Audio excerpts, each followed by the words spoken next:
মুখ্যমন্ত্ৰীৰ পৰীক্ষা সম্পৰ্কীয় নিৰ্দেশক বুঢ়া আঙুলি হাতত মোবাইল লৈ পৰীক্ষা দিলে পৰীক্ষাৰ্থীয়ে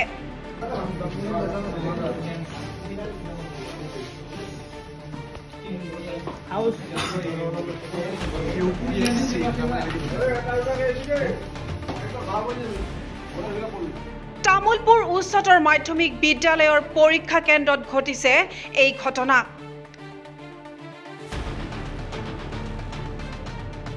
উচ্চতৰ মাধ্যমিক কাৰিকৰী শাখাৰ চূড়ান্ত পৰীক্ষাত নিৰীক্ষকৰ সন্মুখতে ঘটিল এই কাণ্ড পৰীক্ষাৰ্থীয়ে মোবাইল চাই চাই পৰীক্ষা দিয়াৰ ভিডিঅ' ভাইৰেল চাওক এই দৃশ্য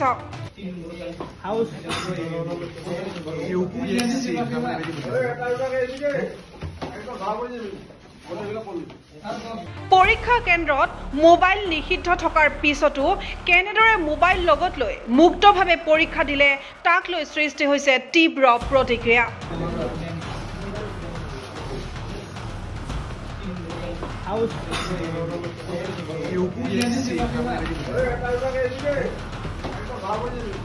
আমি তামুলপুৰ আঞ্চলিক ছাত্ৰ সন্থাই আমি এটা তামুলপুৰ উচ্চতৰ মাধ্যমিক বিদ্যালয়ৰ এটা ভিডিঅ' পৰীক্ষাৰ এটা ভিডিঅ' আমি ভাইৰেল হোৱাত আমি দেখা পাইছোঁ আৰু সেই দেখা পাই পেলাই আমি ইয়াত খবৰ ল'বলৈ আহিলোঁ আৰু এই ঘটনাক আমি তীব্ৰ প্ৰতিক্ৰিয়া প্ৰকাশ কৰিছোঁ যে ইয়াৰ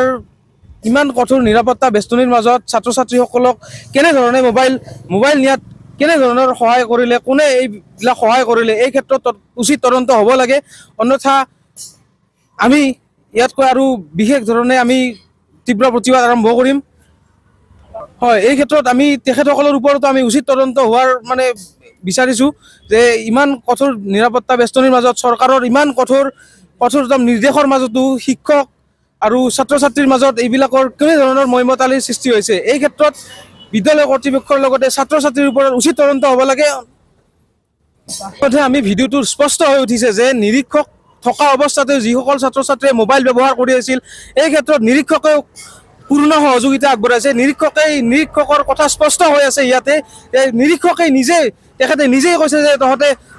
এজন কৈছা নহ'লে ধৰাত পৰিবি এনেকুৱা ধৰণৰ উদ্বোধনীমূলক বক্তব্য তেখেতে প্ৰদান কৰিছে এই ক্ষেত্ৰত তেখেতৰ ওপৰতো আমি কঠোৰতম ব্যৱস্থা উচিত শাস্তি হোৱাৰ কাৰণে আমি উচিত তদন্তৰ বিচাৰ কৰিছোঁ বাক্সাৰ পৰা Niren Kumar Sharma report NV live